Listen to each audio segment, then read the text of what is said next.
Hey everybody, how's it going? It is Sunday the 20th. It's about 3 o'clock in the afternoon. I'm coming down a little late. It's a little cloudy, but the most important thing is this is the beginning of week 22. 22 weeks left in the year, and actually about 18 weeks left for me to work, give or take. So really excited. I spent yesterday finishing up week 23. There were some good notes about it. It didn't end on a great note, but anyway, you got to take the good with the bad, and I'm grateful that I'm here at the beginning of 26. My wife is at church. I was going to do a video while I'm walking tonight. Hopefully it doesn't rain. I do want to go walking tonight outside, but this might be a little better because the traffic jam and the sound outside is just so terrible. So my wife is at church. We went to church this morning. Today is Gratitude Sunday, Gift Giving Sunday. I don't know what's, they gave a reason for it. I don't know what makes that different than any other day. Is that normal in churches? It's been a long time since I went to a church consistently like this, and for some reason they made today Gift Giving Sunday. So that's in addition to your normal tithe. I always give a little extra anyway, but in addition to my tithe, they are doing some rehabilitation of the church structure because it is quite old. And so I give that as part of my tithe to God, and 10% plus every month. It's just a principle that I've been taught by my mother, and it's biblical, and it's a principle she's lived by, and she claims that that's how God has provided for her beyond, for a blue collar worker. God has provided for her. We've never been hungry. We've never not been clothed. I mean, I don't know how my mom did it. Mom and dad did it on blue collar wages, working 2 jobs most of their life. Just really incredible. And they always had something for us. So so I think it's important to give to the church, give to charity. I stopped giving to my organization the beginning of the year. I was giving, usually I was giving gifts to my organization I always worked for since I've started. But there's only 2 organizations I stopped giving donations to, and one of them is where I work, and it's because I lose faith. And the other time that I stopped giving donations was because I lost faith. And that's really sad for me to get to that point. But this is a good day though. I don't want to talk too negative. So I'm packing. Tonight I'm putting together my bags we're going back to Laos this week. We're on the train, and looking forward to that. Da's really excited, and it's an overnighter, so we'll leave Bangkok around 8 o'clock and then get there in the morning, arrive around 5 at the border, cross the border, and then I gotta boogie back home because I have a meeting that I'll have to take online around 10:30 on Friday. So we're looking forward to that. She's really excited. I'm excited for it too. I hope it goes well, because this will be a very good option for us for traveling back and forth to Bangkok. It will just basically cut the cost by 40%. It's not 50%, but by 40%. It's a little more hassle logistically, but it's fun. It's exciting. It's different. And it just gives us more options to save money and to use that money elsewhere for better things. Just recently, there's a video going around, a viral video. I don't want to spend too much time on this because it's very sad news about the CEO and the HR. Or no, it's not. They don't call them HR people anymore. Now, people officer, chief people officer. It's just stupid. Got caught on a webcam, on a kissing cam, they call it. I never heard of it before. Kissing cam. I guess that's a big thing they do at these public events. So it was a concert. It was a Coldplay concert, and I think in Chicago. And the kissing cam focused in on this couple way back in the rafters, very, very clearly in a romantic type hug and hold, and they break up. She turns her back and ducks out of the picture, and he ducks out of the picture, and she turns her back and basically runs away. Clear, you know, and the lead singer calls out, I don't know I've heard of Coldplay, but I don't know them. I don't listen to them. But clearly they got caught doing something. It's not even funny. Clearly it was an affair. There's just no other way. And he's a CEO. She's the chief people officer. And then next to them there is a recently hired or promoted someone in the people officer department. They call them HR department. So this CEO is having an affair with the HR director, and this other girl they implicated in going to this concert. They probably made it. I'm guessing the story is he probably made it look like to his wife, we're going as a company, you know, and this HR officer went with them. So there was a couple people on the ticket, but they were not hiring. They were not hiding the fact that they were having an affair in front of this girl, because she instantly went red. But the whole thing, you know, so the internet is blowing up with this, and you know the saddest thing about this is people aren't pissed about the morality of it. I bet you some people are. I think some people are. I think people just like watching people get their lives screwed. I mean, it's this cancel culture. You know, yeah, he's gonna have to pay consequences for what he did. So is this woman. You know, she's having an affair. She's divorced, so I guess she's kind of off the hook, but in a way she's not. She's HR. She's the director, and the internet just likes to cancel people. They like people's lives to be destroyed, and that's not why they care. That's not why they're making a big deal about it. They just want to see people destroyed, you know. But there is the morality fact. I mean, here's this. I don't know his wife. I mean, they're making her out to be a queen. I think they're, you know, instantly making her a superstar. You don't know who she is. You don't know what kind of person she is. I mean, she could be a little demon herself in a house. Maybe she's having her own affair. I mean, but they're basically demonizing him automatically when they don't know the whole story. The wife could be a wife from hell as well, and they could have already had problems. You know, you don't know what the story is, but they're just instantly reacting and everybody wants to see heads. Everybody wants to see lives destroyed. The unfortunate thing is, you know, it just reminds me of God. God's going to expose your sins one day, even if you don't get caught. I mean, here these people are up in the rafters. They probably think they're out of sight. But the way they reacted, clearly they were just, you know, they were guilty of something, and. This, you know, but it reminds me of God. You know, you can't hide from God. You know, one day He's gonna put the spotlight on you and your sins, and you're gonna have to face up to it, like with everybody else. And you know, it's just one more reason why you need to keep your nose clean and be blameless. You know, constantly. I can't imagine being unfaithful to my wife.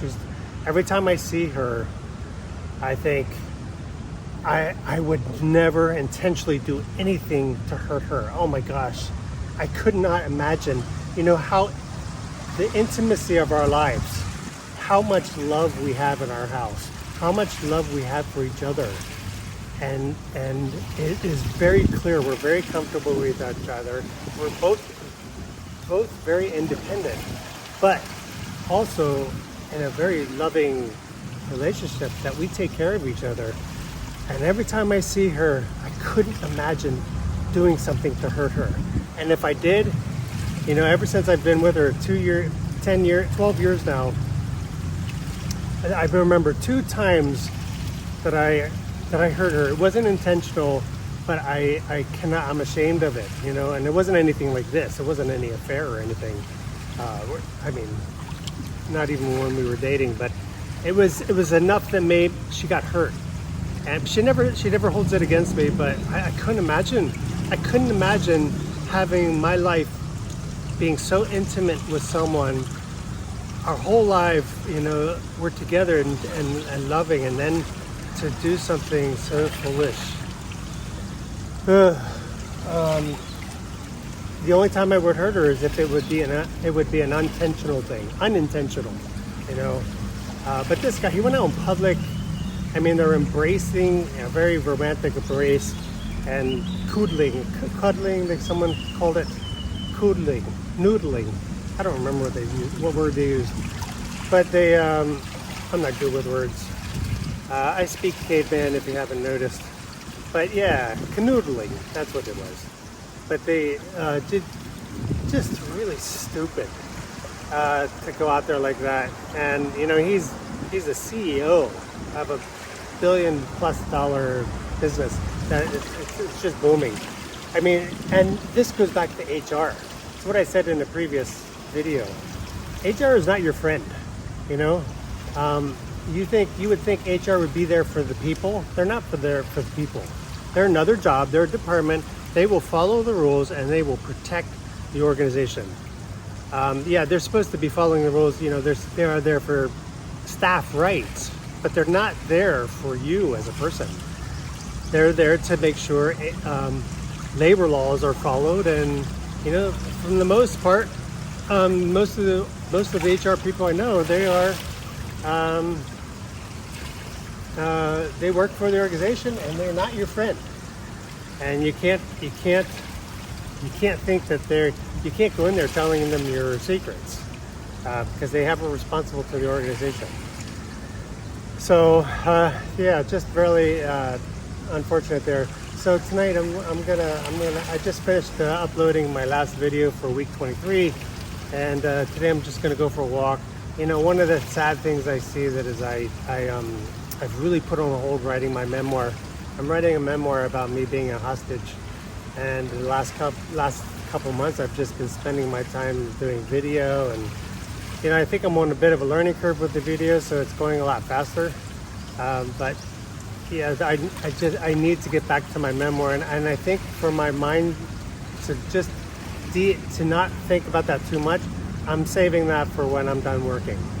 So I'll be transitioning. I'm transitioning into early retirement by the end of the year, and that's just one of the projects I will work on like as soon as I'm done. I might take a couple weeks break or something, you know, just to relax and have a little chaos in my life. But that is one of the projects I plan to finish next year. I just can't put the mental space into it because this has been quite intense at work, and I need to be focused. And so with some of the things I'm dealing with gaslighting, leadership who's gaslighting and incompetent, I need my mental and emotional energy to deal with that. So I'm gonna end it there. This probably went a little long. I'm sure it's about 15 minutes. All right, everybody, take care, God bless, and take it slow. Sunday evening, July 20th, I went out for a walk and I got caught in the rain again. I thought I was gonna make it almost home, but yeah, I got caught in this rain. That really sucks. I'd rather be inside during the rain. I wonder where my wife is. She's gonna be stuck at church, but she doesn't come back till 7 anyway, or sometimes even 8. So yeah, just taking a walk around the block. I'm listening to some finance updates for the week. Just thinking about this week. I was a little disturbed today in church, only because of work conversations, and I'm sad that I was distracted with it. I'm just so disturbed by the gaslighting at work that I want to know what to do with it. And just the longer I'm going today, though, I'm feeling better. I'm feeling better that this isn't my problem.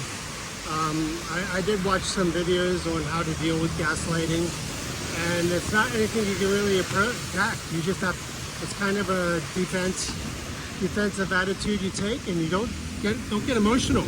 And that's how I've been victorious the past couple of months. In this, because when I think about it, nothing's really changed at work. It's the same conversation, same frustration. It's just that I'm not attaching myself to this. I'm not attaching myself to the work. I do the best job that I can, and I'm not attached. This work doesn't. I'm not going to change it. The only thing that's going to change is if the leadership changes, and if this stuff gets exposed, and which it probably won't. So I'm accepting that again. I'm shifting my mind, you know, and I think I want to be unshakable. I've always wanted to be unshakable. Unfortunately, you only get wiser when you're older. You know, you don't. I didn't have this kind of victory when I was younger. I did have sometimes. No, that's not exactly true. When I was following God more closely, I did have more victories. But yeah, I wish I had practiced this more often. You know, I'd have better days. But you know, I think, you know, we're still human. You know, things aren't going to be perfect. We're still emotional beings. It's just, we don't let emotions run our lives, and you don't let people affect your emotions. So I'm going in with an unshakable. I'm unbreakable. My video shut down. My battery's about to die. But I was just saying, you know, I want to be unbreakable, unshakable, determined, and I'm not going to let other people determine how I feel, and make me emotional, make me angry. I have the power to not allow that to happen, and that's what I'm going into the next couple days. Whatever they do, not my problem. I do the best I can, and that's what I'm responsible for. I'm not responsible for poor leadership, poor decisions, cowardice. I will walk forward in God's strength, and I'm unbreakable and I'm unshakable, and I'm not something that I'm not flaky. So you know, that's how we need to live. It's one of the most common phrases in the Bible is, "Do not fear or nor to be dismayed, for the Lord thy God is with you wherever you go." Do not fear nor be dismayed. Dismayed means emotional. Dismayed means being slighted all the time, being offended. If you're easily offended, then you're dismayed and you're weak. You got to control your emotions. You got to control your anger. You got to control yourself. Don't let other people control you. If you get upset by the smallest of things, then you're weak. And you need to dig deep and seek strength from something higher, someone higher. Anyway, that's how I wanted to end. I felt pretty good about that. Rain's letting up. I'm heading home. Take care, everybody. God bless. So I just got caught up in one of those promotions in the grocery store where you have to spend a certain amount of money and they let you play a game to win cheap prizes. And I won this little elephant with one of those kid dunking machines. We normally have to maneuver the handle. It drops down and picks up a ball. You get 2 chances. I won on the second chance. So I had to spend $150, or about $5, to win this little stuff thing worth probably about 20 cents. Not even 10 cents. I'll give it to Da's niece. But that was fun. So I'm going into this little shopping mall that's here at the Siloam Complex, just to see what they have.